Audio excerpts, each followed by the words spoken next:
And we're back. Welcome to No Direction, the Pathfinder news, reviews, and interviews podcast. I'm Vanessa Hoskins. And I'm Luis Loza. And I'm Mark Seifter. We have Mark here today. Now, Mark, you're usually, your official title right now is the Roll for Combat Director of Game Design. Is that correct? Yes, this title is right. Got it in one. But you're joining us today as one of the creative team, a freelancer on this book, Book of the Dead, and a designer on the book. Author, but not a freelancer. Technically an author, but not a freelancer. Okay, great. Yes, great. And a designer. Someday I'll get this right. Fantastic. And hopefully have some... my fault. Sorry about that.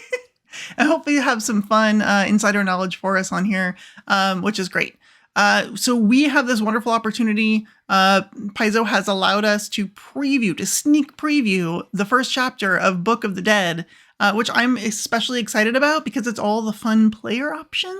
Yes. And I play far more than I GM these days. So I'm like, ooh, what can I build with this? Asterisk. It is all the fun player options for hunting the undead. There are also player options for being undead. Yes. They're not in this chapter. Correct. Okay, yes. So it is a lot of the fun player options, but not all. I guess for me, it's the fun player options I'm more likely to be able to play unless you happen to be in a super cool undead specific campaign where you're a bunch of Gebites trying to fight against those horrible people in Nex or something.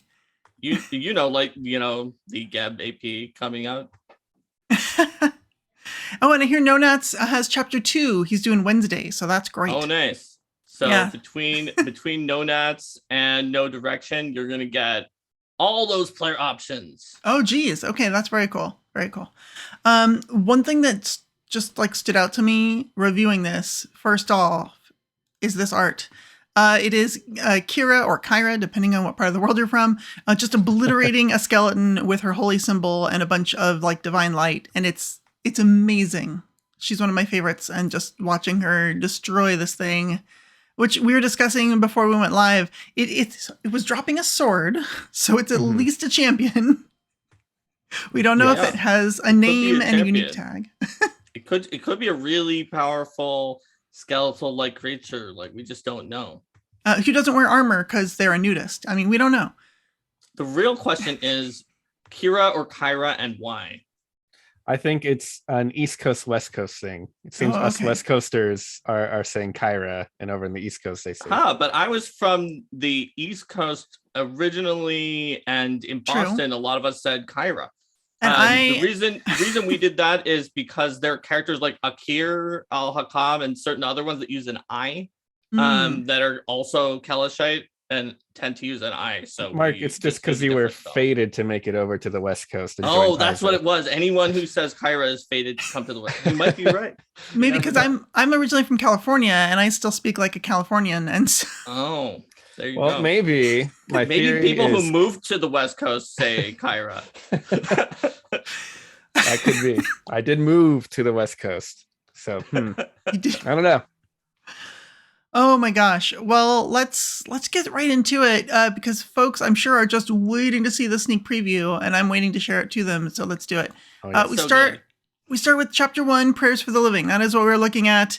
It is a nice introduction. It's actually more than a nice introduction. It's a super cool introduction. The whole intro is all firsthand account by Geb himself. Which is covered. I didn't realize it originally, but it's covered in the beginning, in the foreword, and it talks a little bit about hey, I wrote this, and it's the preface. Excuse me. It talks about all the different chapters, and each chapter is written with the idea that it happened at a different time in Geb's life, all these different writings or unlife, as Geb has penned all these different manuscripts and then stuck them all together in Book of the Dead. So that's kind of a cool thing. Yep, and he put comments in the preface, for our chapter, Prayers for the Living, he wrote that before he died. Yeah. So his modern comment that he wrote in the current year about it is, read these passages as you would the writings of any youth, still swollen with life, bold in ignorance. I claim wisdom beyond my capacity. My death changed many things, though the basics on the workings of the undead remain true. I like perspective. Undead, in the opinion of my younger self, were still a danger to be approached with caution. This is an opinion I've grown beyond, as should the reader. Yeah, there's all sorts of great stuff in here. I threw a meme up on my Twitter account that is like one of these lines about whether or not undead eat and why they don't need to, but like they still get really hungry and like all this. And I did it to the Breaking Bad one where it's like, what are you talking about? Because it's just, it goes on and on about it. And it's too good. And the whole thing is like that. What I said to someone earlier is it's like the perfect type of pedantic, right?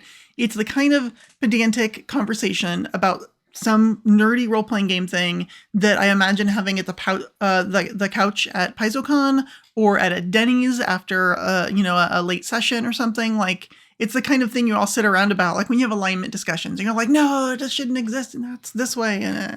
It feels like a John and Thirsty conversation, John Compton and Thirsty conversation. Yes. Like catch wind of while walking past a couch at PaizoCon. Gab is very much a pedantic academic, and he's kind of a tech pro for necromancy a little bit. Oh my gosh. And so like he has a whole section in here. So Mysteries of Unlife is sort of his publication that's right at the beginning, right after the introduction, that just talks about like what are undead, like how do they work according to Geb, who is completely biased. So there's a whole section in there that is basically like the equivalent of climate change denial, except about the thing where Pharasma says that if you create undead, it's destroying the universe little by little, where he's basically like, she's just jealous of Urgathoa. According to numerous records, Urgathoa got out of this, and Pharasma just decided sour grapes that it was bad. Yeah. And other people shouldn't do this just because she did it. Like, she should, like, it's an exception, not the rule. Like, stop doing it. It doesn't matter. It's fine. It's not hurting anything. Yeah, he says, surely if undead were having such a deleterious effect, one could find a shred of evidence to prove it, and yet there's none. So he's like, you can't prove that that doesn't do that. So therefore, the idea that undead and undeath are unraveling reality exists purely in the realm of mere speculation and blind faith that does not merit real consideration. So it's like, it's very much channeling those kind of ideas and opinions, but it's just from the necromancer's perspective. We mostly read things from the perspective of like Pharasma or the good guys, right? Right. Exactly. Yeah. And like the way he just goes and talks about different places, he talks about these different parts of the world that dispose of their dead through cremation or some other means.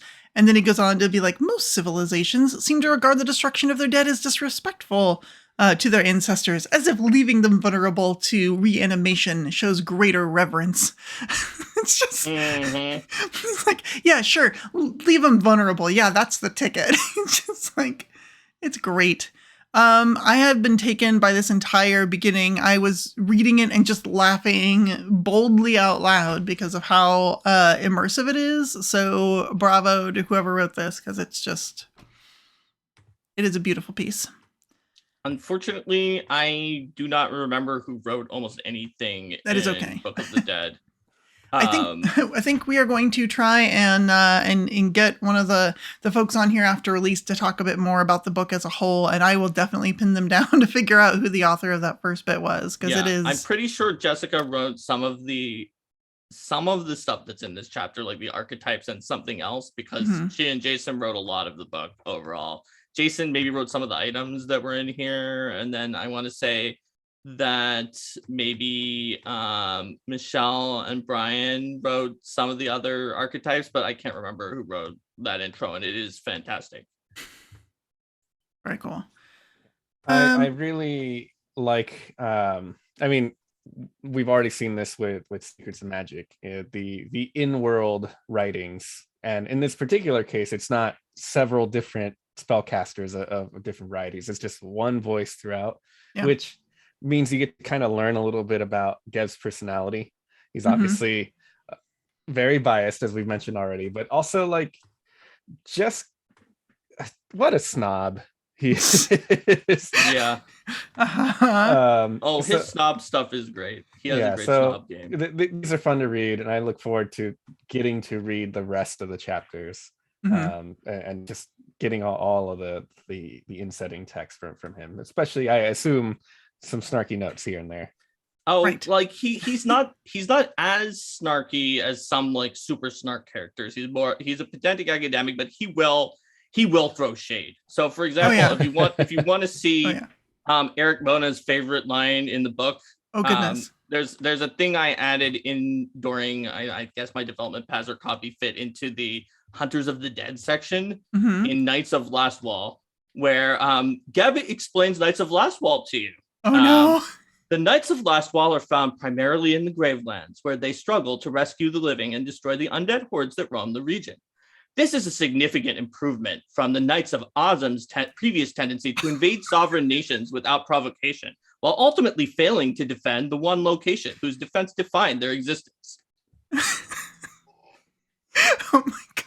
That's his favorite because it's good. They totally failed to defend. Like their whole thing was, we're going to defend Gallows Spire and stop the Whispering Siren from breaking out, and they didn't. And they totally attacked, quote, invaded, quote, sovereign nations, aka Geb, the nation of Geb. And there was no provocation. They just kind of went in there. They're like, I guess it's a bunch of undead. It might be a good idea to go down there. Existing and being a bunch of undead was the only provocation. Right. Oh my gosh. Please, Red Mantis info, they're telling us. There's no red. No, there might no, I don't think Red Mantis info is in Hunters of the Dead. These are mostly things that do a higher percentage of undead killing than the Red Mantis. Sure, you might kill an undead with Red Mantis, but it's not like the big deal. They've got the Arklords of Nex. There's a lot of shade in oh my gosh, so much. In Arklords of Nex, where it's basically like they're a group of spellcasters who studied from Nex. This makes them the most dangerous kind of practitioners. Incompetent magic users are no threat to anyone, because they're so incompetent. If you're really competent, then you have the knowledge of how and when to use power. But with Nex's notes, the Arklords are just competent enough to be a threat while incompetent enough to be dangerous to enemies and allies alike.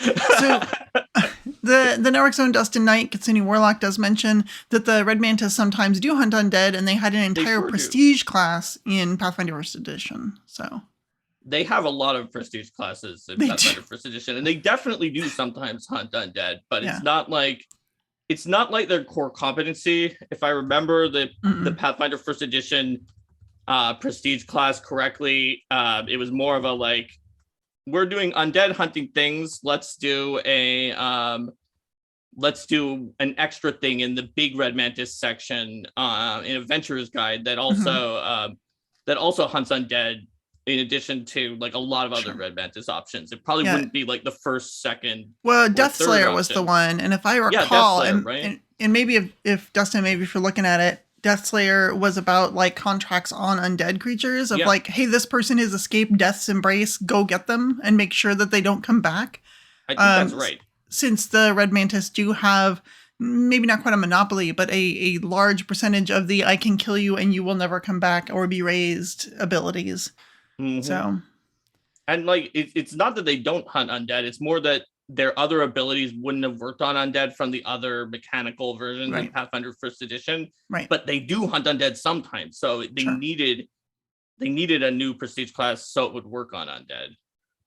Oh. Gab is mostly focused on ones that are our goal is fighting against the undead, like the Church of Pharasma, Arklords of Nex, Bright Lions who are fighting against Walkina in Mazzali, the Knights of Lastwall, Gloom Warders from Shenmen and Tiansha, groups like that. Yeah, it's kind of fun to look at because it talks about Hunters of the Dead, but because it's all from Geb's perspective, it's sort of twisted. But again, this is super useful if you were to play a Geb type book or a Geb type adventure rather, and wanted to start steeping yourself in sort of the propaganda of Geb and what was happening there to sort of get the correct point of view to play through that adventure path without being well, the Knights of Lastwall are good people, and then you're oh wait, actually they're not. Not if I'm from Geb. He actually says that they're more admirable than their previous version. Yeah, but more I mean, it's relative. You're the last ones just invaded sovereign nations and were total screw ups. But these ones are better at least. He didn't call them pugnacious like the Voices of the Spire, this militant sect of Pharasmans who are dedicated to eradicating undead. He didn't do that. That's true. He called them puerile fools who make blatant acts of terrorism that now have Gev's full attention. Oh my goodness, this book. Yeah, it's fun. And just like it's fun to have the evil overlord who won and created his nation is just telling you like what his opinion is on things. He's a horrible person. Horrible person. Who should not be admired in any way, but it is kind of funny to see how biased his takes are. That's awesome. Zerg Titan 99 asks, they're planning on creating a skeleton liberator, champion of Arazni, who is a member of the Crimson Oath and has to hide his undead state from his peers. Anything useful for this? I imagine undead character type of player options will be in chapter 2. So Nonat's going to be covering that on Wednesday. But if you do want to just get things for fighting against the undead, you might be able to find some that are in here. Some of the archetypes for you, but it's not gonna, like Vanessa said, it's not gonna actually be related to being an undead and blocking people from telling that. Right, exactly. Now, speaking of some of the options, let's start taking a look. There's a number of backgrounds. There's one whole spread dedicated to it, including some rare ones that are pretty cool. A lot of the common ones are sort of what you would expect. You get a lore skill, you get a standard skill, you get a skill feat. But the flavor's really cool. That's what common ones always are. That's what common ones always are. That's what I'm saying. You're definitionally not common if you aren't, so it makes sense. Well, that's what I'm saying. Like the common ones all follow that very stereotypical formula. But so the flavors are really neat. One of them that I liked a lot was Haunted Citizen, where essentially you're in a region where there's a lot of undead and people are kind of spooked all the time and living in fear because of all the undead around. And so you are either like wise or charismatic, and you get the no cause for alarm skill feat along with diplomacy, which is kind of awesome because you're just used to like calming people down. You're like, no, it's okay. It's just a phantom. It's fine. They'll pass soon enough. It's fine, everyone. Compared to where I grew up, where vampires were preying on everyone, and there were like 50 ghosts that came out every night. This guy who just tried to demoralize you is not very scary. It's fine. No cause for alarm. I know it was a loud shout, but it's really okay. It's not like a ghoul horde like roving the streets and eating all the cattle. Okay, we'll be okay. We'll be fine. So yeah, there's just that one. What's some of your favorite ones? Luis? I particularly like it's one of the rare backgrounds is Willing Host, where you can kind of just out of nowhere, if you need to learn it lets you temporarily be trained in a particular skill and make a skill check with it. So suddenly you're like, I don't know how to pick a lock, but we need to pick this lock and no one else can do it. You can call upon the spirits around you and maybe one of the spirits will inhabit your body and help you out and teach you how to do that. And you can make your skill check and hopefully you succeed. And regardless of what happens, then that spirit is kind of got a minor bit of control and the GM decides, hey, you got to pacify the spirit. You got to honor the spirit for helping you out. And they will ask of you something, and it adds a great role-playing opportunity and a mini quest that you have to handle for calling upon the spirit. Yeah, the spirit might be like, you know what I haven't had in a long time? Apricots. Do you have any apricots? I got a hankering for apricots. And you're like, well, now I'm just craving apricots the rest of the day. If there's any way we can get some. It reminds me a lot of in Pathfinder First Edition, the medium had an ability that was kind of like that, where you could gain skills depending on what spirits you were channeling. And it was really reminiscent of that. So I thought that was pretty cool. Yeah, it's definitely medium-like. Like the idea of being a host for a spirit is it kind of is a medium. It didn't use the word medium. Sure. But yeah, absolutely. All right, cool. Let's see. So another one, some of them are as simple as like grave robber. Yeah, I mean, or night watch. You go out at night and they're undead there. Yeah, Grave Robber I thought was funny because it says adventuring comes naturally to you. In your mind, dungeons are just oversized tombs as returning home with your loot undetected. So it's like, yep, it's whatever. Doesn't matter. This is a dungeon. It's like a big tomb. I'm just going to take the stuff. They're not using it anyway. Not all of them are sketchy, though. Curanderos try to help their community. Yes. Are we only pointing out the sketch ones? I guess we had like, I guess haunted citizens aren't necessarily bad, but like they're like in a bad situation, and True. Grave robbers and necromancers apprentices, but there are some like just generally beneficial ones too. And there's a rare one where you're in a lineage of undead slayers called Cyan of Slayers. You know, to every so generation cool. there's born a slayer. Every generation there's a slayer. That one's super cool. You get athletics, you get undead lore, everything you might need to fight undead, but more importantly, you get disrupt undead as an innate divine cantrip, but can use intelligence. Math lady gif. But it's just super cool because you're like, oh. And it says you can use intelligence and it's innate, so I imagine you could use charisma. Unclear. Yeah, because if you don't want to use intelligence, you would normally use charisma. Right. And there's Tombborn where you're like kind of part a very little bit of being a white, possibly because of your parents being really super sus when they conceive you. And so once per day you can do a reaction like a white can, where when you go to 0 hit points, you're like, I'm taking you down too, and you make a strike just before going unconscious.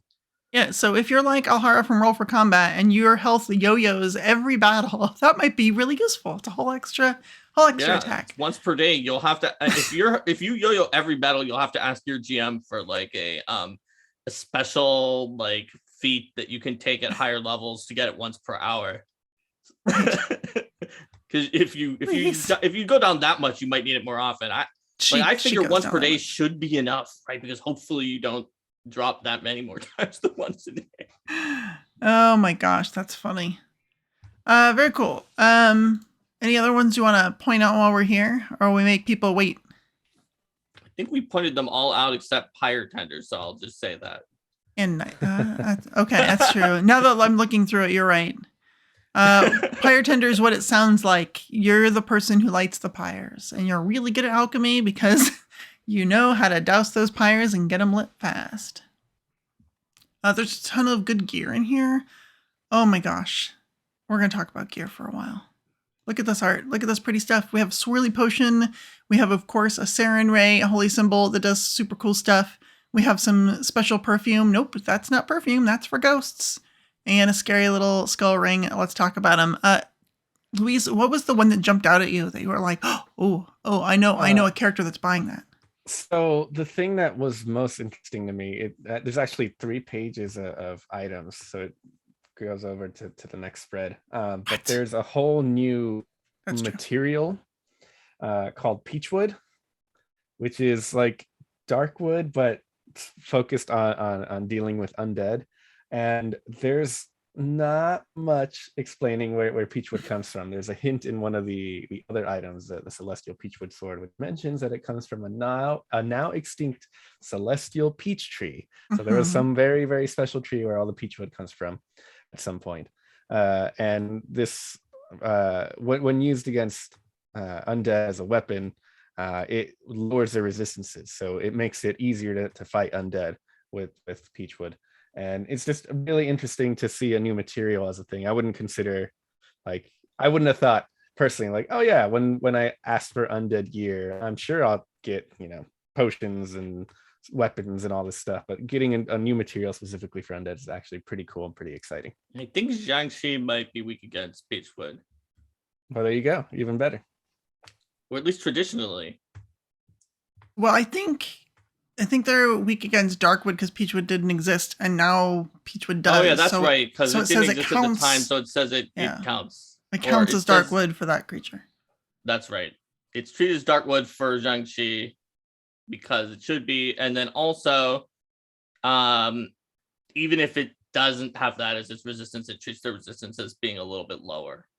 Like if they have a resist silver, for example, then it treats that as being a little lower. Yeah. So it's a pretty cool new material. One of my favorite things is this perfume bottle, which is called an ectoplasmic tracer. It's literally like a spray that you put on the ghost as they show up, and you're like, and you spritz them with it, And you know how like ghosts like to turn invisible and go through walls and do all sorts of stuff? This allows you to like better track it as it goes places. And the ghost can get rid of it. They have to spend 10 minutes like scraping this ectoplasmic dye essentially off of itself so that you can't just follow and be like, ooh, little drops of ectoplasmic dye. We're heading the right direction. So I think it's great for like that moment where you're, especially if your GM likes to do those things where the ghost comes in and fights you, or the spirit comes in and fights you, and then when it gets to low hit points, it like flees through a wall, and you're like, well, where is it? And it has regeneration, so it comes back in 5 minutes or 10 minutes, and then you're like, it's at full health and we haven't healed completely. So it's great for that, and because you can just be like, you know what? We're gonna track you down. I don't care that you ran. We're gonna find you.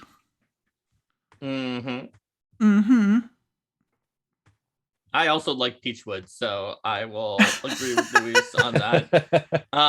But I mean, there's other things in here, like there's alchemical items too, like bottled sunlight, the alchemical item. Just in case you fight against a creature that's vulnerable to sunlight, they always take maximum damage from it. That's just handy. There's like a Dawnlight, which is like a special holy symbol of Sarenrae that can do some stuff for you. And some of these items are found in the adventure chapter later on. So okay, cool. There are 2 magic swords specifically for dealing with undead. One is that Peachwood item you talked about. It is a blade formed with Peachwood, the now extinct celestial Peachwood tree. But it is a level 17 item, and it is amazingly powerful. And there's also a level 18 item, which is pretty darn strong. Let me see. It is, one's a short sword. Yeah, one's a short sword, one's a long sword. So I guess they're both swords, but if there's actually a third magic undead killing weapon. Where? Lady Spiral, the +1 disrupting striking whip. Whip. That's right. Okay, well, there's 2 swords and then there's 7, one. 2 swords and 1 whip, because you've got to have somebody with a whip who can go fight a castle and a Vania or something. Especially if they have the Cyan Slayer's background and they come from a lineage of monster hunters. Wow. They definitely would. This campaign writes itself. No, I just have one question then. Is there wall meat in here? Is that an item? Wall chicken? Yeah, I guess. Chicken. There you go. They can come from the known family Beauvale. Actually, one could say there's kind of a wall chicken here. This is actually an item that I think is really interesting because of its story potential. Is the Feast of Hungry Ghosts. It's a magical meal. Oh no! Which includes meats. So that could have originated from a wall. Yeah, it could be a wall meat. And what it does is it can entice a specific undead to come by and eat it. And if they eat it, it takes them a while to eat it, but then they like you. They're like, this food's good. And it satiates that need to feed on like mortal flesh, right? Like or blood or fear or whatever it is. Whatever it is. Yeah. And which is really interesting because in theory, you can keep an undead fed forever if you have enough wall chicken. I mean, Feast of Hungry Ghosts, which leads to an interesting story implication, right? Like maybe you have a friend who turns into an undead and you need to keep them from hurting other people, and you have to keep making these feasts or finding these feasts while you also try to bring them back to life or rid them of their undead state. And it even feeds the incorporeal undead, so you can feed a ghost like this or a banshee or anything like that, and the higher level version feeds up to 4 people, so you can have 4 wall chickens at a time, and it costs less than 4 times as much. Now ask your GM if you're able to randomly have a chance to find this Feast of Hungry Ghosts every time you break down a portion of the wall. Okay, they probably won't let you. But it's a handy way to feed your undead friend if you can. Yes. Oh my gosh. I think that's most or all the items on the main page. Oh, there's life salt, which is fun. Salt is, of course, a big piece of a lot of different bits of lore where it can contain spirits and such. So now we have weaponized alchemical salt. You can do persistent positive damage to undead. It's particularly good if they have a weakness to undead. A weakness to undead? A weakness to positive? I mean, a weakness to positive damage. Obviously, they don't have a weakness to undead. They are undead. I misspoke. But some zombies have a really heavy weakness to positive damage. So you could just throw this on them and then watch as you run away, and they just constantly take a bunch of positive damage from this. Yeah, and the other thing that's interesting is, and I misspoke before, it's not alchemical salt. It is simply divine, holy, consecrated salt. But that also means it's not an alchemical bomb. It just works as a simple thrown ranged weapon instead of a martial weapon. And they also can't attack you if they fail a will save, unless you take a hostile action. Yes. So you really can just watch them kind of just dissolve potentially if they fail that save. Pretty darn cool. And that's most of the stuff. There's also some folk remedies, but they're not really like items. They're more of like cool stories about different beliefs that people have and superstitions against undead, including salt. Yes, why it works apparently. It would be it protects against rot, and I think that's an interesting explanation as to why it works. Yeah, it's a preservative, so therefore, it's pretty cool. Because in old cultures, like you would put in the salt, and rot and all the like the manifestations of death would seem to be pausing, and so that's why they felt like in those kind of stories and tales that salt might stop those kind of creatures. Very cool.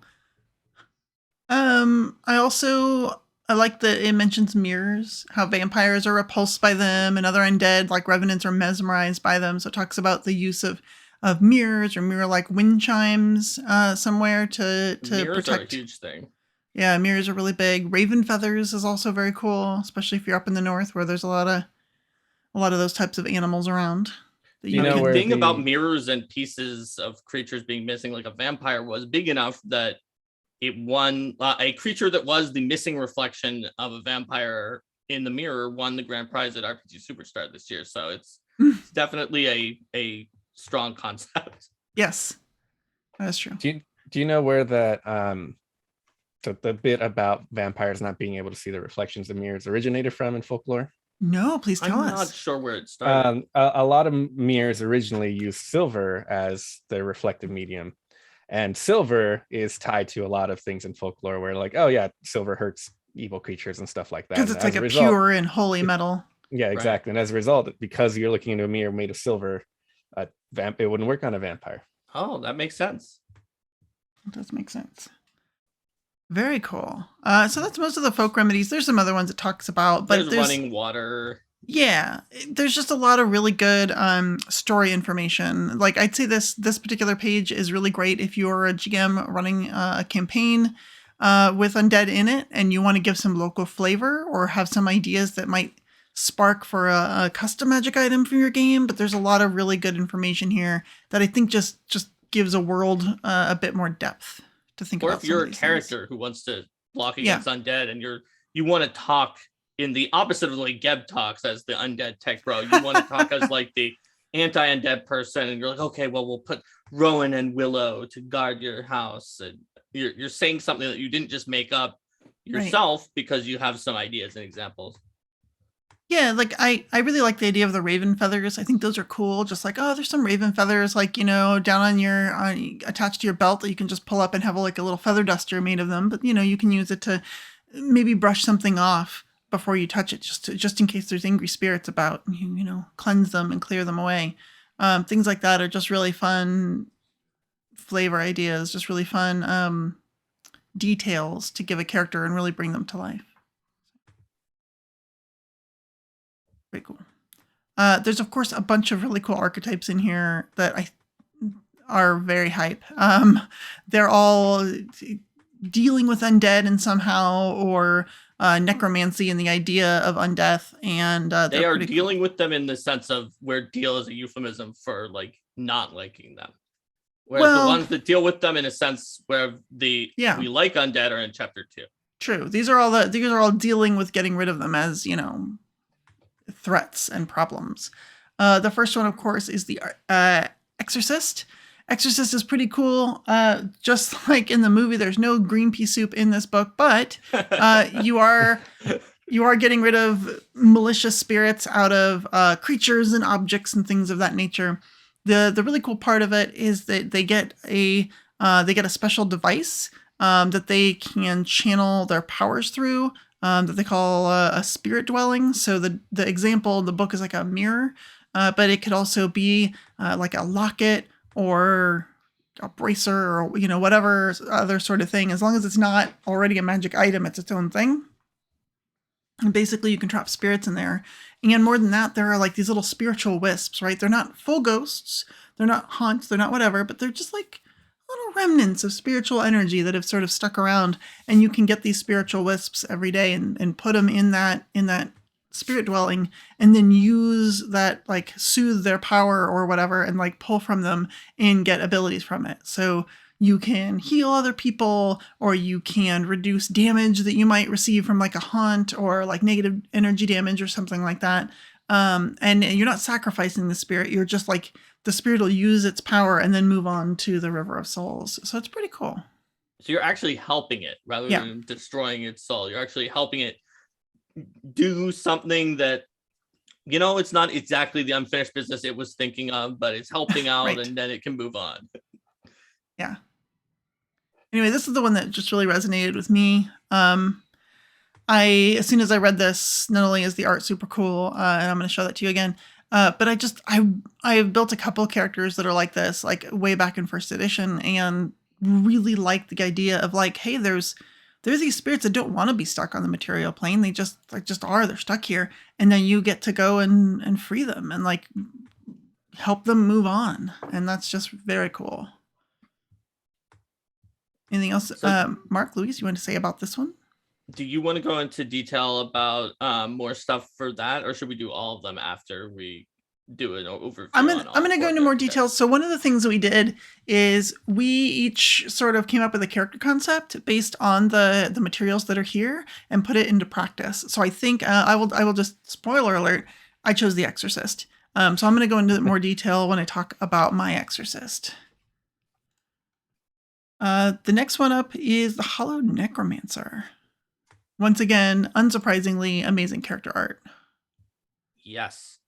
The Hallowed Necromancer is someone who knows that necromancy is not just creating undead. That's what everybody stereotypes necromancers as like these evil people who are like killing everyone and turning them into undead. But Hallowed Necromancers know that, the heal spell the clerics can cast is necromancy. Necromancy is the magic of life and death. And so therefore, they are good aligned spellcasters who use the necromancy to destroy undead. And they are very good at destroying them. It's anathema to them to like create, heal, or aid or promote undead, but they're super good at it. And I will be building a character for you at the end that is a Hallowed Necromancer. So you've got some spells that other people might not have, like focus spells from various necromancy classes. You can get several anti-undead spells as necromancy spells that are usually, some of them are abjuration or evocation. And even if they're not on the spell list that you would need them to be on, you can resist negative energy. And then eventually, this is crucial for the build that I'm going to be making, you can have an aura that frightens undead that stay anywhere near you. So you'll see my Hallowed Necromancer that it punishes undead for standing on hallowed ground. Very cool. Luis, any thoughts? I specifically didn't read the archetypes. I knew I wasn't going to be dealing with, because I wanted to learn along with. So one of the interesting things about working at Paizo, and Mark can speak to his time at Paizo, is sometimes there's just so many books going on, you don't have enough time to read everything for work. Yeah. So this is one of the books that I knew, like, oh well, we're going to be looking at this for the show. I'm going to wait till then so I can have like a fresh idea of what this book is, rather than like, oh yeah, well this is already coming and that's coming down the line. Like I get to kind of be like a fan, getting to enjoy the books as they're coming. And I mean, absolutely, I get a couple weeks early, but yeah, that's what Linda does in our biased reaction videos too on Arcane Mark, because she generally hasn't really seen that exactly whatever the book is that we're doing. Maybe certain sections if like the character options team has had some comments or something like that, but like not like in the full experience of experiencing the book. So I wrote some monsters for Book of the Dead, and that's all I know about the book beyond what we're looking at now. All right, cool. All right, well let's go on to the next one. I think the Soul Warden, what? Which is it's a great archetype. It happens to be the only one of the 4 archetypes that none of the 3 of us chose, but that doesn't mean that it's worse than the other archetypes. It mostly just means one of the others called out to each of us. So the Soul Warden is actually kind of similar, I think, in concept to the Soul Warden from Planar Adventures, in that it is someone who's like protecting the cycle of souls. They can get a psychopomp familiar. There's a Nosoi that gets special powers that other people's familiars might not be able to get. And they also are they pretty much always worship Pharasma or one of the psychopomp ushers, especially Barzak the Passage, who is a psychopomp usher who's so lazy that they need their followers, their mortal soul warden followers, to actually do the work of that they're supposed to be doing. Wow. So Nice. Yeah, you can get some cool stuff that will give you a disrupt undead, and you can get like a special spiral. You can wind up gaining additional divine spells such as heal, which is pretty handy. And then in addition to the stuff with your familiar that I mentioned before, you can break people out of possession or something that's trapping their soul, get them back into the cycle really well. It's once per hour, and it is a counteract, but it scales with your level, so it's always going to be like pretty top of the line counteract. And then you can make a weird spiral that buffs you up against undead and eventually your allies as well. Yeah, that's really cool. The other thing I like on this particular spread is they also then go into the soul cycle and really just sort of reiterate, for us Pathfinder First Edition lore nerds, what we already knew about the cycle of souls starting in the positive material plane, and like what, and how they sort of go through life and develop and are judged, and then, go back to the great beyond, and how they pass on through Pharasma's judgment again. Into the outer planes, and it's just kind of cool to have that little refresher in there. I think it's a perfect place to put it too when you talk about the Soul Warden, so that a player making a character like this will be very familiar with the cycle, right. So they can you need to know what the normal cycle is to understand what you're trying to guard and what you're trying to make happen, so that you know why the other stuff is bad and is kind of perverting it, and not just undead bad. You break soul. That sounds like a barbarian that took this archetype. Barbarian. Oh my gosh. It wouldn't be hard for a barbarian to do it. With like an int dump. It's just like they're superstitious, and they use their ability to break spells. Like, I break soul now. Well, there is that cool barbarian build where you can do positive or negative damage with your rage. Spirit instinct. Yeah, spirit instinct actually would be like, is legitimately not a bad synergy for this. And then you take Liberate Soul, and you buff yourself up with Spiral Sworn to make this spiral that gives you +1 damage per weapon damage die against undead. Yep. And then you just go beat them up. Just rock them with power attack. Yep. Very cool. The next one I'm gonna let Lucas talk about. Yeah. So the last archetype in this chapter, which is the one I did read, because hey, wouldn't you know it, this is the character I made a build for as well, is the Undead Slayer. It's the classic undead hunter. It's your Van Helsings, it's your Belmonts, it's your Belnades, I guess, as well, if you're into Castlevania. It's the thing that spoke to me immediately. I want to be a vampire hunter. I love Castlevania. I love those games. I actually had a 1E war priest build that was all about worshiping Pharasma and destroying undead. I even got to play it in Wes Schneider's Bastard Hall game one year at PaizoCon, so it was like the perfect place for that. But Undead Slayer is kind of what you expect. They're all about destroying and fighting undead. But the particulars about this archetype is that you are just so good at it to the point where undead might even fear you in particular. They know that you're the one not to mess with. Like other, priests will come by and champions will come by, whatever. We'll just tear them apart, or steal their souls or whatever. But if the Undead Slayer comes by, you gotta be careful. So, initially the dedication gives you just a bunch of lore, trains you in 2 different undead lore. So you can be like, I'm really good against vampires and ghosts or whatever, you choose that. And then anytime you roll initiative, if you can see a creature that's clearly undead, you can recall knowledge for free as part of that, and you're just always knowing what to do when dealing with undead. And later, as you progress into the archetype, you can do things like give yourself resistances to saves against necromancy, which come into play a lot against necromancers who might be creating undead. You have a special strike, your Slayer strike, which is really good at dealing extra damage against undead, and you can add additional riders like ghost touch and things like that later on. And they're also kind of ready for any battle. They have a feat called the Hunter's Sanctum, where you designate a specific area as like, this is the place where I gather all my tools. This is my bat cave, if you will, of gathering all my undead fighting things. And that can be in the basement of a church. It can be up in your library. I imagined like a wagon, which is your mobile home with all your undead fighting, if you're always moving around to find new undead. And there's a feat you can take that lets you kind of just have whatever you need at the ready, the gear up feat, which uses the fun prescient planner feats from APG to have things like, oh, I didn't pack my garlic today, and you just kind of have it at the ready, it turns out.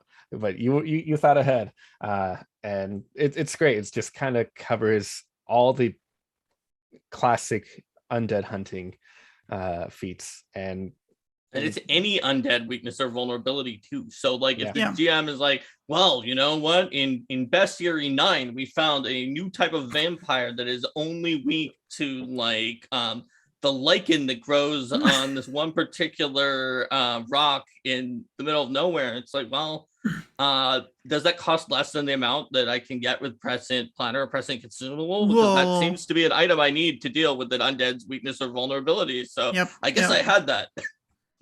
Yeah, it's like, oh, this one's weak against running water. You're like, well, I happen to have several full water skins that we will squirt at this thing. Let's do it. I happen to have this mini keg of water. Go ahead.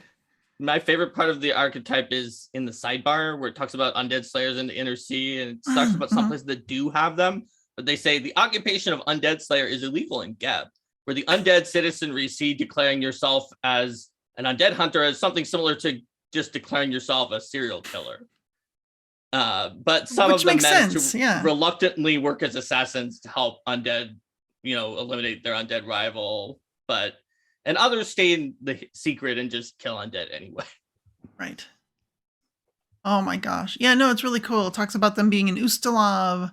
Talks like them being in, I'm going to butcher this, MZA. Oh, Mazzali. Mazzali. Okay. Yeah, that's the city where the Bright Lions operate in the Mwangi experience. Right. I can never pronounce it. There's like a hidden vowel there. Mazzali. Yeah.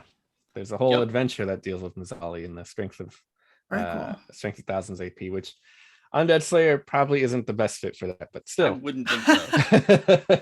But it's not considered illegal in Mazzali because of the fact that the undead that Walkina brings around in Mazzali, like most of those minions are not citizens. So therefore, like the idea that you might need to fight other undead makes it so it's not illegal, but it definitely, if you're working with the Bright Lines to overthrow the government, that it's like, it's not illegal because you were an undead slayer. It was illegal when you started trying to overthrow the evil mummy king. Very cool. Yeah, Undead Slayer definitely seems like it'll be a popular archetype in this book just because of all the cool stuff you can do with it and how many like undead focused or pseudo focused games tend to be out there. It's a theme that you see a lot, so I think that'll be something that gets a lot of use from this book. I don't know. Y'all talked about yours so much, I kind of skipped over Exorcist a bit. I'm gonna go back. So you can, because you're describing your build too. So here's what wouldn't that be the next thing? That'd be the next thing. So here's what I ended up doing. I grabbed a gnome, mostly because the artwork looks gnomish to me. I suppose I could also, gnome. Yeah, I think gnomish. Look at those eyebrows. I think that's a gnome and not a halfling, because he's got pointy ear in the eyebrow. And she's wearing shoes, which a halfling definitely would. That's what I was going to say. The shoes really give it away. It's got to be a gnome. Well, she's got this mirror, which is pretty cool. So I like that. I'll keep the mirror.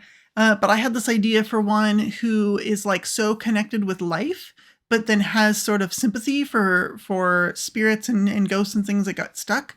And so for her, she basically meets a friendly phantom early on who's stuck not in the same way that ghosts and other spirits are.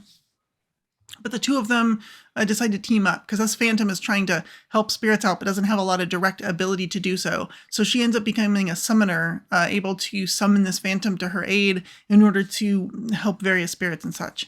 And so she's gone around trying to do what good she can. So I did that as a build. I gave her, I'm not going into too much depth. I also closed the tab she was in and don't want to have to find it again. Which background from this chapter did she have? Oh, that's right. Background. So I gave her a willing host because I think that that's perfect. Yeah, I think that she likes, like, she's willing to talk with the spirits and stuff that are there. And really see their side of things. I see her as kind of almost like a spirit advocate. So I can imagine this haunt that's doing something destructive, or, like if there's a haunt on a bridge that keeps, tossing carts off of it or something like that and scaring the horses. And maybe it was someone who's murdered here, but doesn't know how to express it because they're just a haunt. They're just stuck in this cycle of being thrown off the bridge. And so she can come up and be like, I'm not trying to destroy the haunt in some horrible way. I want to like relieve this spirit's pain. And so she has a very sympathetic outlook to how she goes about that. So I chose Willing Host, which, like we were saying before, allows you to bring a spirit into you and get a skill check for a brief period of time in exchange for sort of a minor quest. For Exorcist, you have access at 4th level and trained in occultism. So, of course, being a summoner, she already has that. And getting things like Cast Out, which is like, you, possessed thing, leave. Which is sort of the Exorcist bread and butter. I would probably, if I'm playing in a free Archetype game, go ahead and also grab a 6th level feat, because there's 2 of them, called Spirit's Absolution, which is the one that allows you to recover hit points on things. So you can be like, oh, help this person. Feel some kindness that you never got to do before. And then they're like, oh, yes, I did kindness. And then they pass on to the River of Souls. And I also like the idea that you can, if you fight like a poltergeist, or a ghost or something like that you can collect the remnants of the spirit after you've defeated it in battle, almost like Pokemon. You can defeat it in battle and you can like store its essence in your little spirit dwelling, in your magic mirror. Or I was also thinking it would be cool to have I like the idea of a locket or like an amulet with like a little like crystal sphere or something, because also here's the other cool thing. The spirit dwelling glows when there's a spirit in there, which is most of the time. So really cool to have like a glowing amulet or something. Anyhow.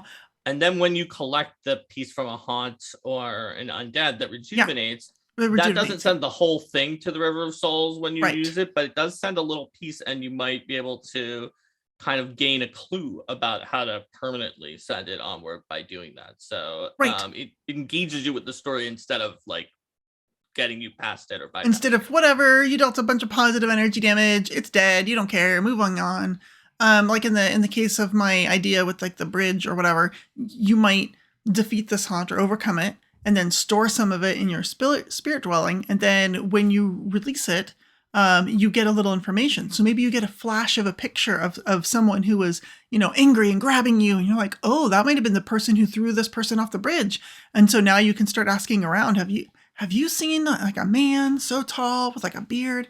And then, you can hunt that person down and be like, you threw the woman off the bridge. And he's like, okay, I did it.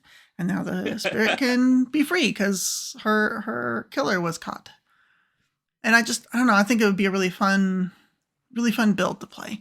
I also gave her all 4 of the main magic knowledge ranks, and that feat, especially focusing in occultism and religion, which made sense to me, and got that feat that I'm blanking on the name. Maybe y'all can help me. Where if you mess up on one, you can try the other. The one where you're a member of the Pathfinder Society, I think and you so. train specifically with the scrolls under Creighton Shane, where you make a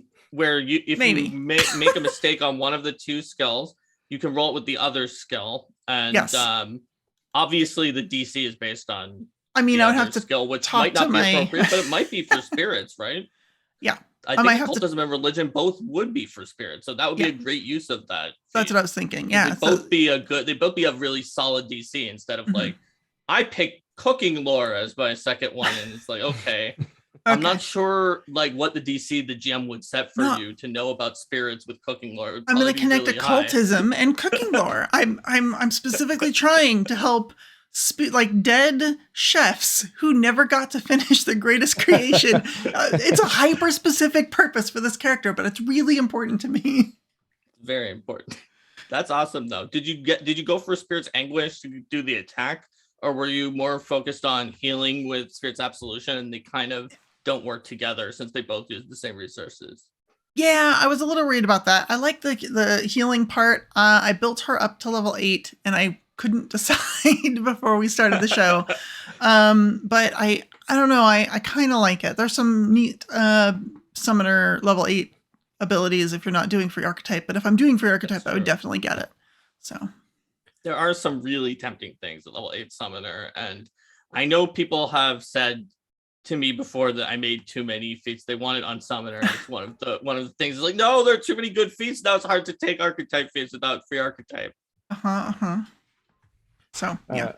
Biscuit Man 82 says that knowing about occultism and cooking means you'd know about wall chicken. Yeah, how else would you know about wall chicken? I think that's the only way to know about wall chicken. You might need crafting as well. Oh my god. Oh my goodness. Cool. So Mark, what did you create? Okay, so we've got this Hallowed Necromancer. And I was originally looking at this art. I was originally gonna go for human, but Luis and Vanessa had rare options, and they convinced me I needed to, or I should step up my game and pick something rare. So this is actually not a human; it's a dragon in human form, who is an umbral dragon. Using the Dragon Ancestry book that I wrote that is coming out soon for Roll for Combat, and is taking a human form. And so umbral dragons are normally evil, but this particular umbral dragon is good. Was a necromancer's apprentice background and became an apprentice necromancer for an odd reason, which is umbral dragons have one food that they like to eat more than any other food in the world. And that food is undead. They love it. It's delicious. It's not that normally umbral dragons don't destroy undead because they think that undead are a problem or are bad. They just like to eat the undead. They're just a delicacy. This umbral dragon apprenticed himself to a necromancer to learn how to create undead, because it was like learning how to cook, and also has like some additional lore to learn about cooking lore, and is just very interested in cooking with undead, but eventually realized that undead were actually super evil, and that they probably must be destroyed, but that doesn't mean that they can't be destroyed by eating them. And so this Hallowed Necromancer wants to basically beat undead and eat undead, and create an area of hallowed ground that undead do not want to stand on. So in terms of ancestry stuff, I mean, I'm taking dragon stuff. I made a level 14 build. So I am flying around if I want to be flying. I have the ability to deal force damage with my breath weapon against undead, and it does additional damage. And that's from being a dragon. If you want to do the human version of this guy, you can take like additional, natural ambition, all the usual human versions of things. And those humans. Those humans, you know how they are. You know what the situation is. And so the main thing is at second level, I get Hallowed Necromancer Dedication. So that's going to be the Hallowed Ground focus spell. That's one of the bread and butter of my combo here. So with Hallowed Grounds, I create a 10-foot burst area where undead that are there when we cast it take at level 14, that is going to be a 6th level spell. So they take 4d6 positive damage and 4d4 good damage. No save. Oh no, basic fortitude save. And then they become weak 4 to positive damage and my necromancy spells while in that area. So that's pretty handy. And so I'm going to center it on myself. Now, crucially, I also took the 14th level feat, Consecrated Aura, which gives me a 20-foot emanation aura of positive energy, that if undead and their turn there, they become make a will save or against my spell DC, which is a very good DC, or become frightened, possibly frightened too.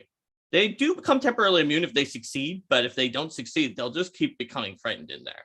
So normally they want to go after the squishy wizard, but I'm just going to make this horrible for them. And if they actually can handle it, I'll fly away. Not only that, but since I took Sacred Spells as a 4th level feat, I got to add Chill Touch, Death Ward, Disrupt Undead, Disrupting Weapons, Holy Cascade, Magic Stone, and Sunburst to my spell list as necromancy spells. So I can throw a Sunburst, if necessary, into the mix. And cool. If I'm planning on doing that at ground 0, I may give myself spell immunity to my Sunburst, or possibly wear like a backfire mantle, because yes, I won't take the positive damage from the Sunburst, but that fire damage, I still don't really want to take 8d10. But it is kind of a build that's centered around having them come to me and then get wrecked. Or land in the middle of them. Like, yeah, just land in the middle of them and just Sunburst. Actually, if I was already not in the middle of them, Sunburst has a really long range. I can throw the Sunburst and then land in the middle of them. So it just makes bad to worse for them. And so that's basically the situation. Another handy thing is the 8th level feat Advanced Hallowed spell. While it gives me either an Advanced Death Domain spell to eradicate undeath, or the Advanced Necromancy spell Life Siphon. The handy thing about that is that even though I could have literally gotten Life Siphon from Wizard, because I am a wizard, I'm a necromancer wizard. I can use it to like finish off the archetype if I want to also be dabbling in a different archetype for whatever reason. And so I take that, and then I take it with. I've also taken Quicken, because you want to have that ridiculous Nova turn with Quicken. Now the real tricky thing is that at level 14, when I took Consecrated Aura, if I'm not in free archetype, it does have a significant drawback, because there's some good stuff at level 14. For example, the ability to get 2 focus points back when I refocus, which, when I'm making these bad zones, it's a focus spell that makes the hallowed ground areas, or potentially the ability to do a superior bond, while I'll be able to recover a 5th level spell as well if it's necromancy.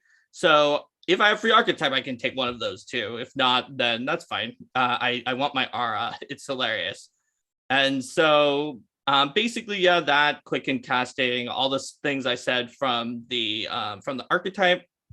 And that still leaves me, I think, one other slot to go for whatever kind of utility thing I want to have. Maybe spell penetration, because some kinds of undead have annoying things that give them a +1 status bonus to saves, or against positive. How dare they? So we might want to get rid of that. Yeah.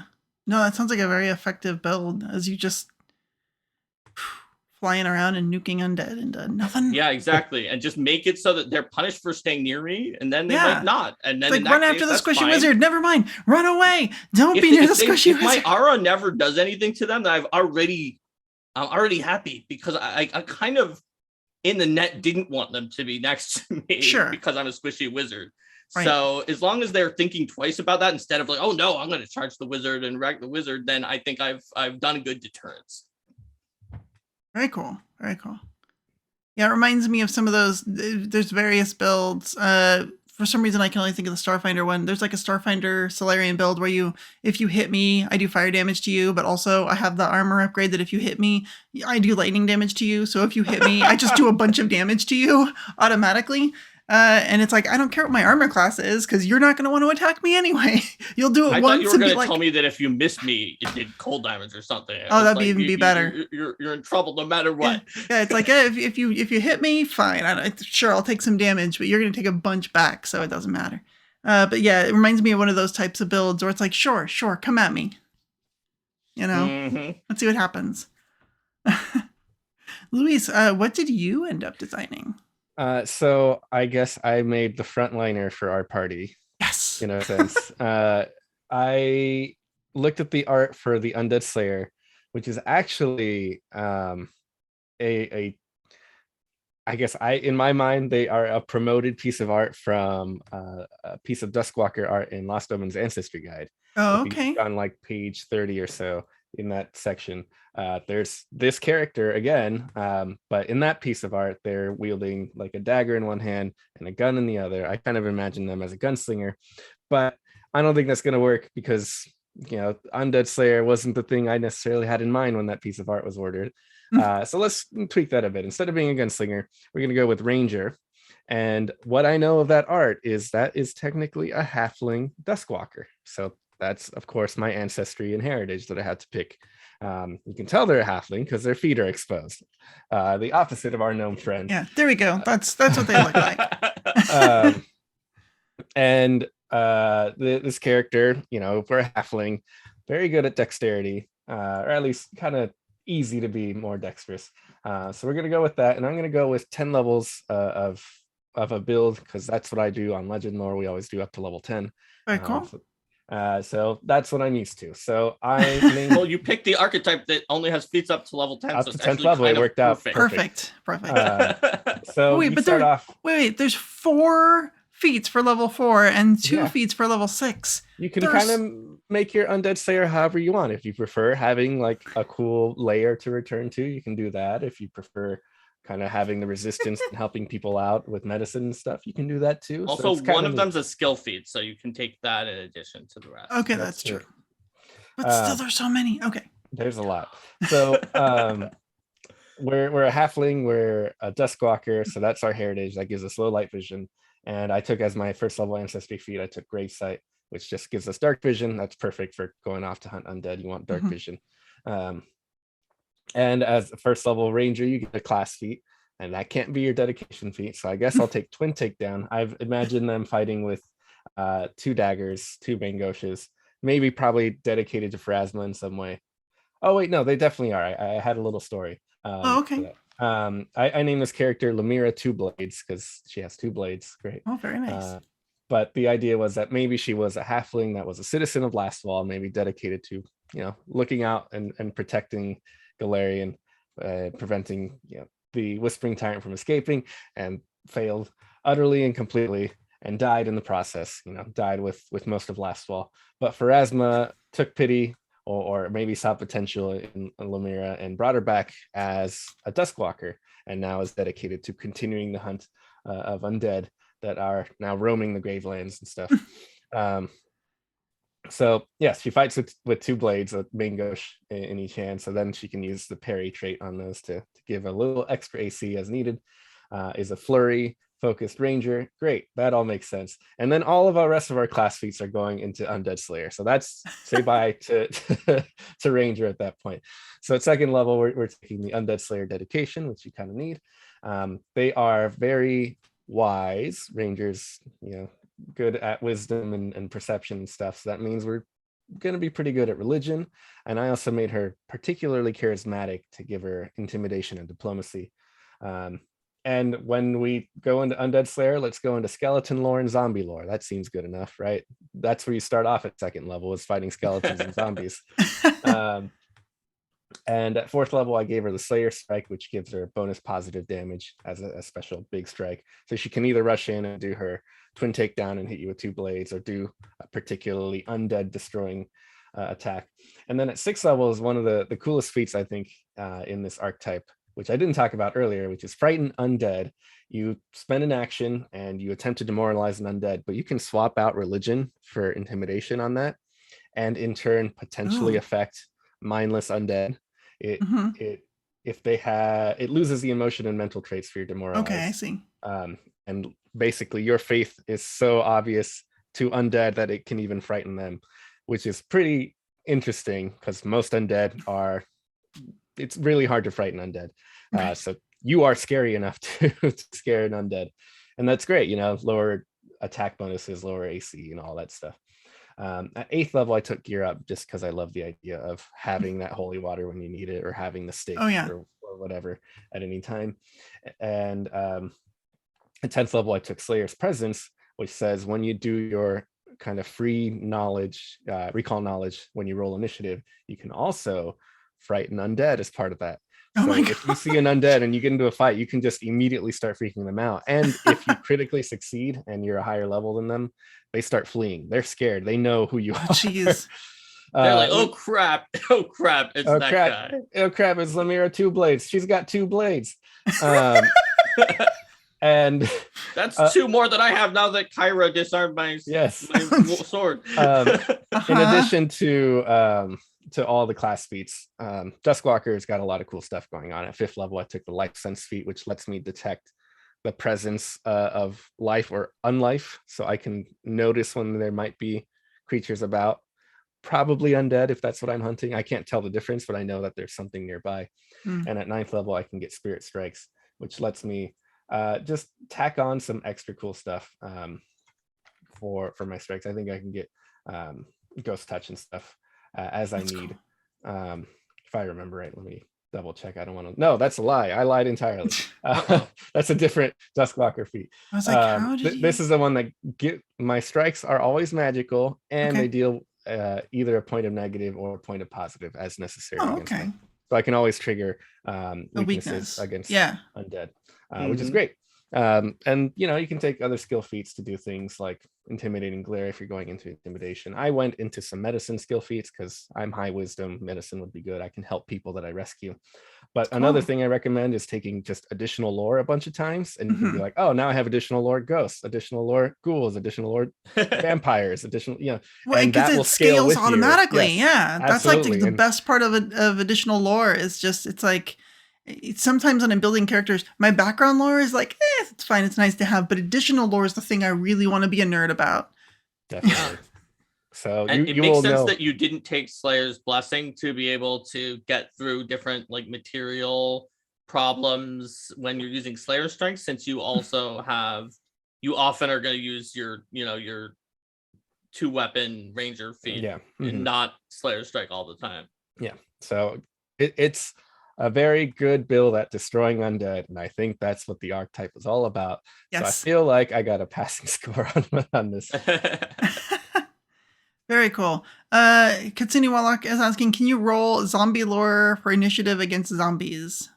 I mean, that is not what the Slayer's identification does, but it lets you roll zombie lore during your initiative to learn about it. In theory, if you come up with a good enough excuse, I mean, the GM might allow you to roll anything against anybody, but the archetype doesn't say that you can always roll it against zombies or something. I was studying this pile of bodies in case there were zombies with zombie lore when one of them started moving, so therefore I can use zombie lore for initiative. Seriously though, if my player was investigating corpses for zombies using the investigating activity, I probably would let them roll zombie lore for initiative. Very cool. That's what they were literally doing, is using their knowledge of zombies to see if any of those things were a zombie. Right. That makes complete sense to me. Vanessa, I know that you used a ton of voice, maybe it was stretching for it, but I would give it to you if you were my player. There you go. I mean, in certain situations, I think sure. But you're right. That's not specifically what that ability does, is say, oh, you can always roll lore, but it lets you do it in addition. So in that instance, you could roll zombie lore for initiative and also a free recall knowledge. So that's pretty cool. All right, great. I think that covers most of the sneak preview. We're going to do wrap-ups and shout-outs right after, and news, Pathfinder news. Yes. We have plenty of things to talk about right after a word from our sponsor. Kobolds are clever and mischievous, but you ever thought of them as cuddly? Well, you will after you see the Gallant Goblins Kobold plushies, coming to Kickstarter on April 12th. There are 6 colors and class combos planned with swappable accessories and clothing to create your own perfect adventuring party. Sign up for a Kickstarter today at koboldplush.com to get a free digital one-shot when you back the project. That's koboldplush.com.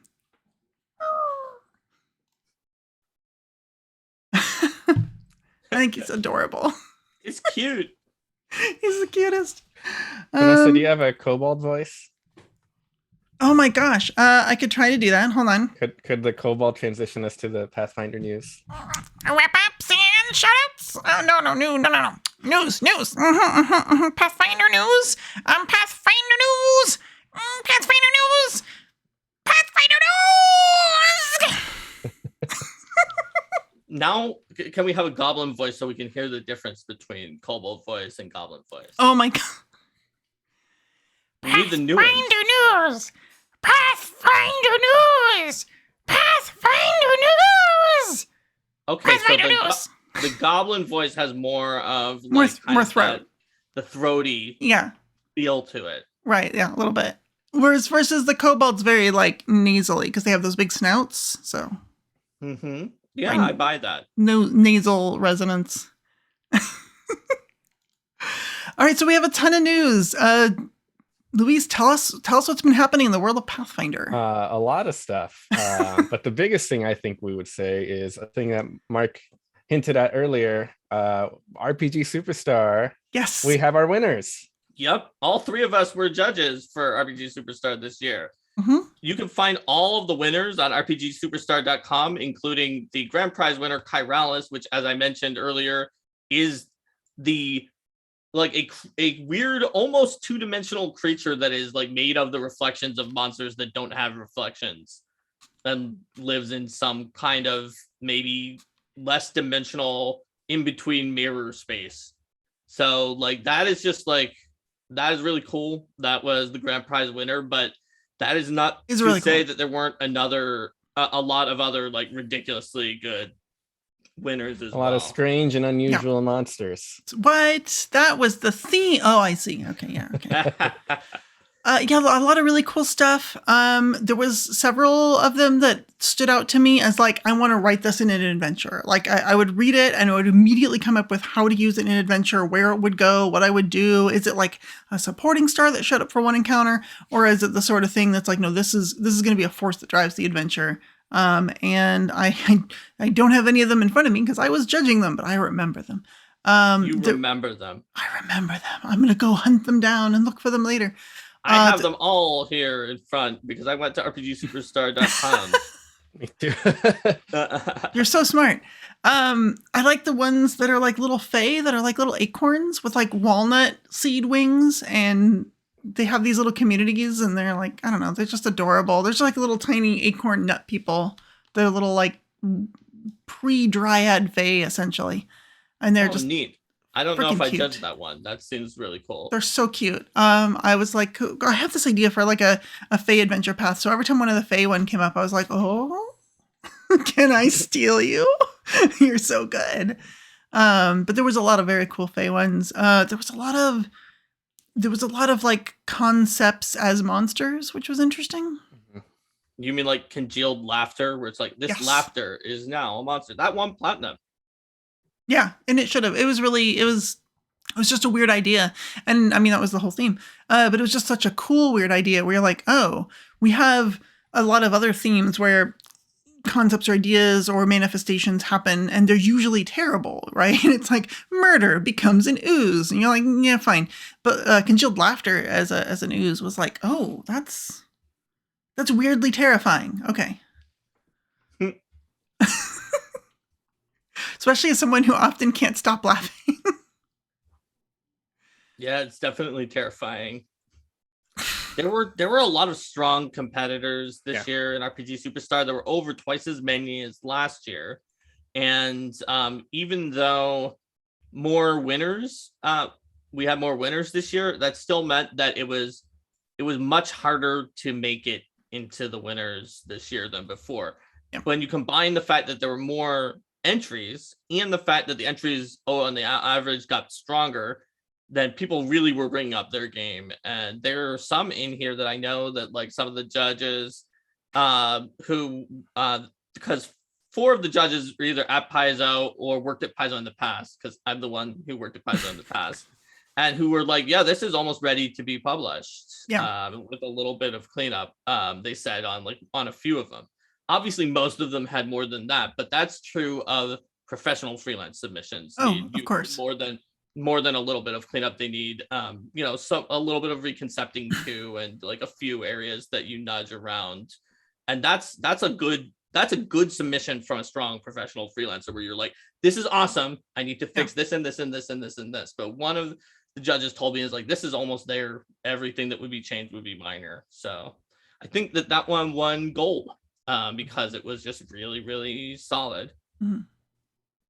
Yeah, there were some, of course, that were like very confusing what's going on here, but those were few and far between. Most of them were very workable. I remember in a lot of the judging notes, it was like, this seems really confusing. I would have probably done this instead, or I would have gone a different direction to get that same flavor or idea across without like complicated math or weird mechanics. And you could just simplify the mechanics and still have as much or more efficacy at the table. And there was just a lot of ones that really just needed, like, it was like, oh, this is a super good idea, but it needs a better approach. And a few that were like, this is a really cool monster, but not enough flavor, not enough storytelling in the creature itself. But mostly it was just really neat ideas and like a lot of execution that was anywhere between, 70 to 90% there, and just depending on how the dice landed. I was interested to go through and see like my score, like how I scored things versus the average judge's score. And like where I went above things and where I went below things. I think that the average judge score, the only judges can see, if I recall correctly, has broken. Okay. And it used to be correct before the monsters were chosen. So the fact that it's broken doesn't matter other than when you're comparing it. Because some of the judge score, it seems to me that like one of the judge scores is left out on some of them, because I've seen ones that have 4 judges and it says the average is like something 0.3333, which is impossible. Which clearly is a multiple of 3 judges. Yeah. Or it wouldn't have come out to that. Yeah. And then I looked and I saw, this is what the score is with mine removed. Even though previously I had showed it the average with mine included. So there you have that is really not RPG Superstar theories and conspiracy theories abound now. It doesn't matter because it happened after the winners were selected. Sure. But well, I will stop looking at that. For us judges, I mean, you can. It just there may be one of the other judges who wasn't included in the average. Okay. So go to the one where it just shows all the judges' scores if you can, and then you can compare to each one individually, I guess. Anyway. Mark, I don't know if you can speak to this yet, but do you know what the plan is to put these all into a book in the future? Yes. The plan to put them into a book is Battlezoo Bestiary Strange and Unusual. Ooh. So just like for RPG Superstar 2020 was in Battlezoo Bestiary, RPG Superstar 2021 Strange and Unusual will be in Battlezoo Bestiary Strange and Unusual. And we have mentioned actually, if you go on RPGSuperstar.com. I know I've said it like a million times at this point, but the first thing you see when you go up there is actually a picture of the Kyralis, and then like a little short thing that I wrote, which includes that information, Luis. So we are allowed to say it, which is that it is going to come out, and it's going to have the monsters from this contest, which I'm going to work to develop. It's going to have some new cool stuff that's in there, more imbued properties from monster parts and more. So cool. That will be something that comes out, and I'm sure you won't be super shocked if it had a Kickstarter or something like that, since the last one did, but it currently doesn't. Well, the site says look forward to RPG Superstar 2022 if you missed 2021. So, get the perfect time to maybe look over these monsters and hopefully learn a little bit in preparation for the future. It's going to start sooner than you think, unless you think it's going to start very soon, in which case it starts around when you think, because if you remember, RPG Superstar 2021 started like last year, but only like a few months later than we currently are at, because there's a lot of time to submit your monsters, and then there's time for the judging round, and then everything else. So like it's getting close. It's an endless cycle of monsters. It's essentially cycle of superstars. Very cool. Very cool. Congrats to everyone that won in the contest. Mm-hmm. Yes, and even if you didn't win, if you even made it to the final round with the judges, that was substantially harder than winning copper last year was. Oh, very cool. That's how much harder it got this year to get in, because of how strong the submissions got and how many more submissions there were is that there, if you calculate it as percentage of total submissions that made it, the number that made it to the judges round at all this year was a higher percentage, so it was a lower percentage of the total submissions than the number that got copper or above last year. So congratulations really to everybody, even if you submitted it all and didn't make it to there, just for, getting over that fear and imposter syndrome and doing it and submitting. Yeah, the more you do this, the easier it becomes, the easier it is to create like better ideas and get used to the formatting. I remember I wrote some monsters for the game mastery guide, some of the, not monsters, NPCs, and they were terrible. I will just tell you now, they were not good because it's a new system. We're still trying to figure out, am I allowed to do this? Am I not allowed to do that? It was not any of the freelancers' fault on those NPCs. Yeah, it was just like a lot of, I mean, no, it wasn't our fault. It was just a lot of like, I don't know how this works.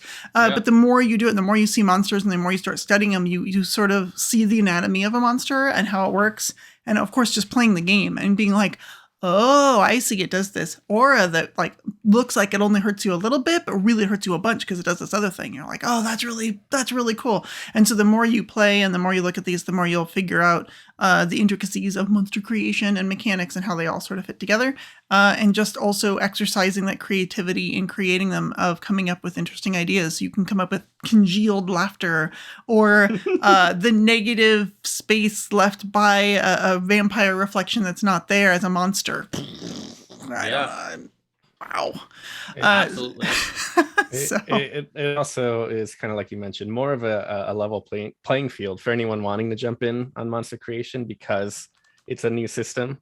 If you think back to first edition, a lot of the techniques from 3.5 and third edition kind of still applied to Pathfinder monsters. So there were people that had 10 years of experience, but here, everyone kind of started off on the same foot for the most part. And that's still kind of true. I mean, we're 3 years into Pathfinder second edition at this point, but that's still pretty early, all things considered, into the life of an RPG. So still an opportunity to get those skills brushed up and try for next year.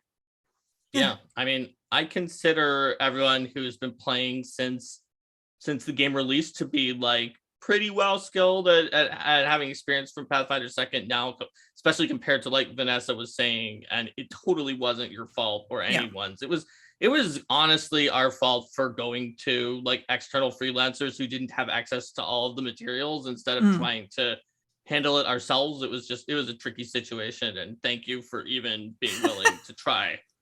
Honestly. No, it's fine. I mean, I wrote stuff for, I think, Bestiary 2. I can't remember if I did Bestiary 1, but like every single time I've done it, it's gotten better. And I'm now at the point where I can come up with a monster NPC concept and figure out, oh, this is exactly how I would do it. Because you read enough of them, you do enough of them that you're like, oh, I kind of know what it needs to be a good functional creature on the board and not get tripped up by that one cool trick every PC uses, or something like that.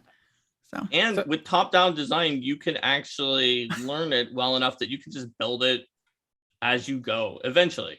And by you, I mean somebody who has a lot of experience. Like I can, and I bet some of our freelancers can do this. And it's a skill a GM who's run enough can probably do too, where as you need it, you just suddenly build the creature. The moment that PCs are like, no, we are going to attack that guard captain. And they're completely the wrong level for the guard captain from Game Mastery Guy, but you just build a guard captain on the fly or something like that, because some of the principles you learn when competing in this contest too will be principles that can help you just make monsters anytime. Like on Arcane Mark channel, which is the channel I'm on with Linda's Eyes Palmer, we do a build a monster workshop where like in an hour or less, we build a monster. And the reason it takes that long even is because we let chat vote for the monster, and the voting is like the majority of the time and discussing about it. So like you can build a monster real fast if you learn how to do it. It's a new skill and people are learning. So let's move on to our next piece of news here. Paizo's actually part of 2 different Humble Bundles at the moment. The first one is a very big bundle that is actually looking to raise money in support of it's called the Stand with Ukraine bundle. I guess that tells you more than anything else you need to know. Yep. It's an enormous bundle featuring lots of game studios, and you can pay minimum of $40 to get yourself dozens of so much video stuff. games. It's like thousands of dollars worth, and all of it goes to Ukraine, unlike normal for Humble Bundle. I thought it was cool that when I got the preview image of that bundle from a Humble Bundle, like they sent me an ad because I do some Humble Bundles. The Pathfinder art was like one of the 5 preview images that they showed of the bundle, which was, given how many things are in it, that's actually a pretty cool spot to be. It's pretty cool. But yeah, there's so much stuff in there. You're going to find something that you really enjoy, and also good cause. Yeah. In addition to video games, there's comics, there's books, there's other software like game maker studios in there, the RPG makers in there. And of course, the PDFs for both the Pathfinder 2E and Starfinder core rulebooks are part of the bundle. If you already have them, it's still a worthy bundle of helping out. You get a lot of cool stuff. You can just give your code for the PDFs to someone else out there. There's just so much stuff in here. I've seen people giving some of the codes on Reddit and other places, and that's really kind. Yeah. Pero, I'm sure, would love that there's 3D files for printing minis and terrain and different things like that. So that's a great bundle to check out. So far, it's, according to the page, has raised over 11.6 million for charity and counting. It was 5.5 when I checked it a few days ago. That's it's maybe last going week. Up.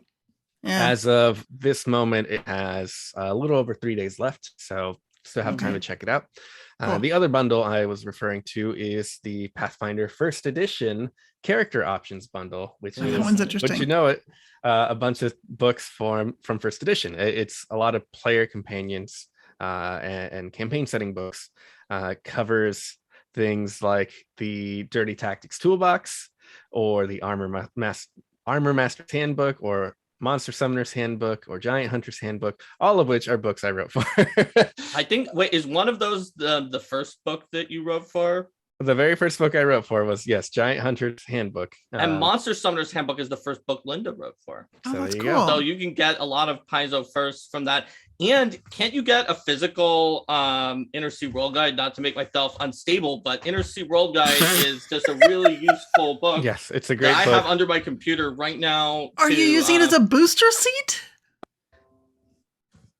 I think he's using it to prop up the computer. Yes, it's a classic tradition of Inner Sea World Guides around the world to just be brought with you anywhere, whether it be Gen Con or your own living room. Yeah, you can get a physical copy of the Inner Sea World Guide, which is a great source for setting information, and for the most part is still relevant for Pathfinder even in the days of second edition. Does it come with the map?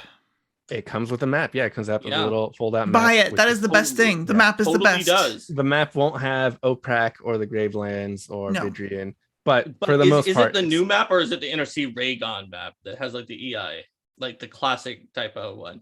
I think I don't remember which is the one that comes with the Inner Sea World Guide, but it's definitely like a first edition map. Rare one that has that on it. So it's a slightly outdated map. It's fine. Yeah, but in addition to the player companions, you're getting things like Adventurer's Guide, you're getting Mythic Adventures, Occult Adventures, pretty much all the greats, Advanced Class Guide, a core rulebook PDF.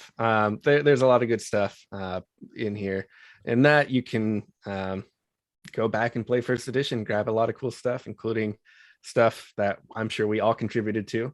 And some of these books are even ones I developed. There's cool Heroes of Galarian is one in particular that's kind of our first taste of going around the world with player companion stuff. So a lot of cool stuff. So even lots if you're of great a Pathfinder ways second player, I feel like there's enough in here with the amount of discount you're getting to bring you lore and other like tidbits that you can use, because the Adventures line has a lot of things that you can use. Adventurer's Guide has lots of faction information. Inner Sea Race is still applicable in a lot of.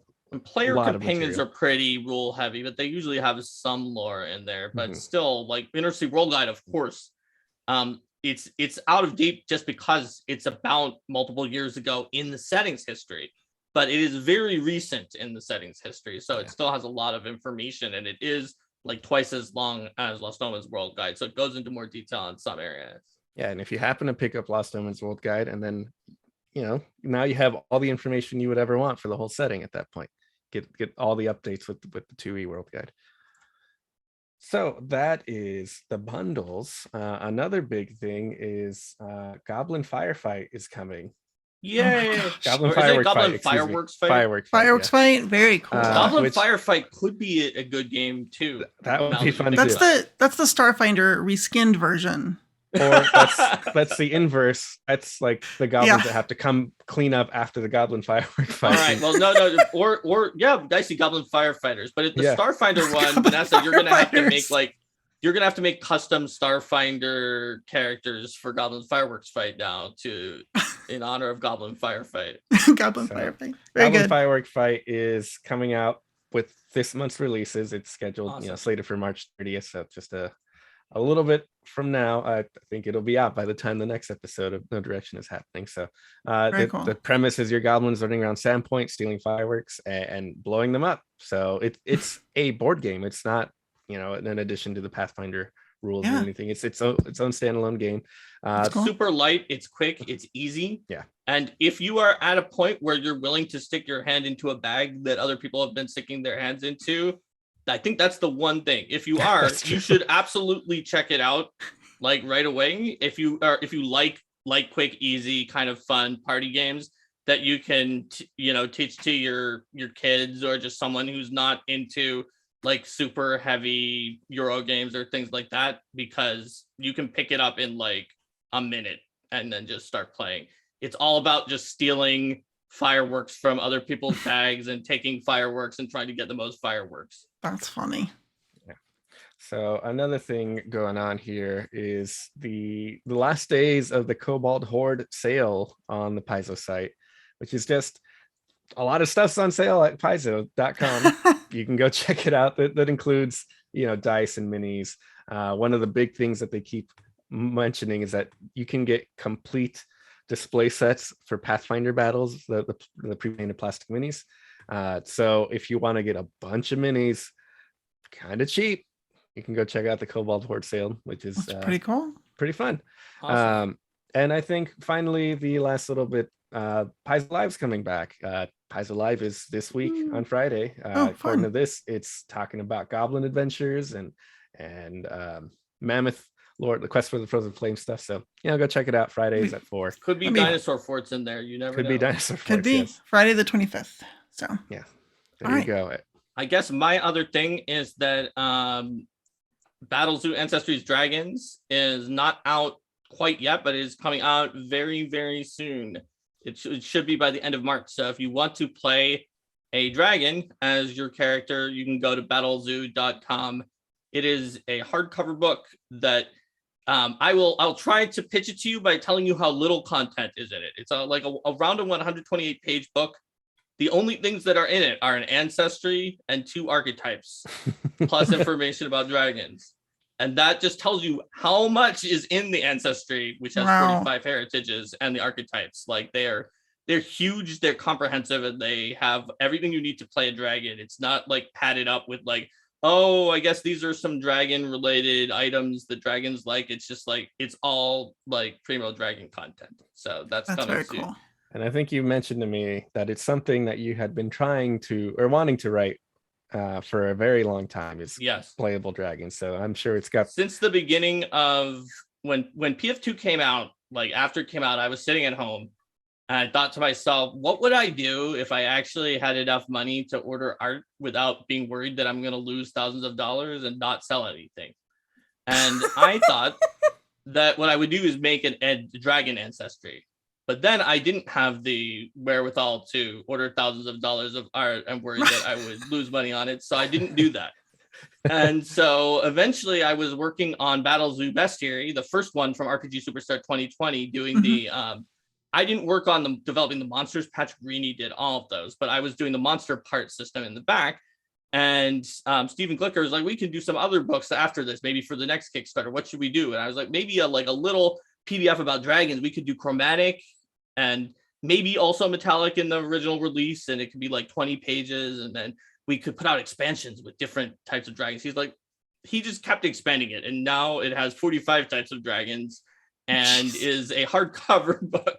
Oh my and gosh. It went out in the same Kickstarter as Battlezoo Bestiary. So a lot of things happened that changed, and now I'm working for, at that time I was working for Paizo, right? So a lot of things changed between now and then, but Luis is right that it has always been the product that I thought was a very, very strong product and a very, very cool product. And so I'm happy because it turns out that Roll for Combat does have the money to order great dragon art from Firat Solhan, who draws a lot of things for Pathfinder 2 as well. So it's going to be great. Very cool. And when did you say those rules are available? So they're coming out, but we're hoping by the end of March, and I think it will be, because we are in final layout for one of the 2 sections of the book, the other of which is completely laid out in copy fit. So we just need to finish laying that out, then copy fit it, and then it'll be done. So I don't know when that will be exactly, but it should be soon, within the next few weeks. Soon. Very cool. Very cool. All right. Is there any other news items we need to cover? I think that's all I could find for now. I have one shout out. Dustin Knight asked us to shout out for the Brewmasters Compendium Competition Round 1. This is a competition going on to basically see if you can make the best homebrew, right? The best setting, the best cleric domains, all the fun stuff. So go check it out. There's a whole thread about it on Reddit. It is posted in the chat. Speaking of chat, if you want to watch us live and ask us questions and do stuff, we are live every other Monday at 9 p.m. Eastern Time. That is 6 p.m. Pacific. And you can come and join our chat on twitch.tv/no direction and be part of the show. Sort of. By asking questions, and we will respond to them and shout them out. Especially I feel really like they're good, part of the juicy show. ones. I do got think a lot of questions. I mean, I can't drag a chatter onto the screen yet. I'm still working on that, but.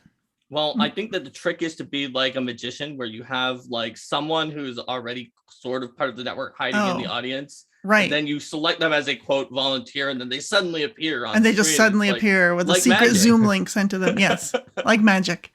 But yeah, you should definitely come check us out every other Monday, 9 p.m. Or just listen to this delicious podcast. The other thing that's wonderful is after the show, we do the private sanctum for our patrons. So you can check us out on patreon.com, search for No Direction. And you can get a direct link to us after the show, where we basically just hang out and dish. So if you want to hang out and talk with us after the show, it is like the VIP backstage pass, okay? It's pretty darn cool, and you should absolutely do it. So I hope to see you there. I don't know if there's anything else y'all wanted to cover before I cut off the stream and say that we're done for the night. That sounds good to me. I mean, I have one little shout out, not Please a do. big thing. Please do. There is a fan, German fan. I can't track down their name, unfortunately, because their like Twitter handle and their blog is all just like Jatembe Deutsch. And so so the Jatembe juice. So there is a little sidebar that I think came about the way a lot of sidebars and goofy things happen in the Lost Omens line is that just in our group chats at work, Mark and Eleanor and James Case and Avi Cool and I all just had like this big group chat. And I think we joked about like, calling something Jatembe juice. I don't even know how it all came about, but soon enough it made its way into Lost Omens Longi Expanse as a little sidebar talking about students at the Magambia enjoying this alcoholic beverage, which includes dates and ginger that they call Jatembe juice. And once you know it, a German fan took the time to figure out what's a good drink we can make with like a good ratio of those things. Yeah, so they have a drink that includes rum and dates and ginger. So and it's for making like a whole bottle at once, though. So be advised. Yes, you don't want to drink all of this. This is to share with all of your academic mates. You have enough for all 10 of your magic warriors. Yes, Exactly. exactly. Yes. But Please it's drink just, responsibly. you know, seeing fans do this kind of stuff all the time is great. You know, seeing fan art, seeing all the different things, but don't always expect that like someone's gonna make the alcoholic beverage you put in as a kind of a joke in a sidebar. But it worked out and it's great. So I think that'll go alongside the chocolate drink that goes in the manga expanse and the barbecue rub that goes with it. So you can have a whole slew of manga themed. You've got a meal, you've got dessert, and you've got an alcoholic beverage. Perfect. Yeah, fun thing to check out. All right, great. All right, well, thank you so much for joining us on episode 272 of No Direction. If you need to find the path, you need no direction.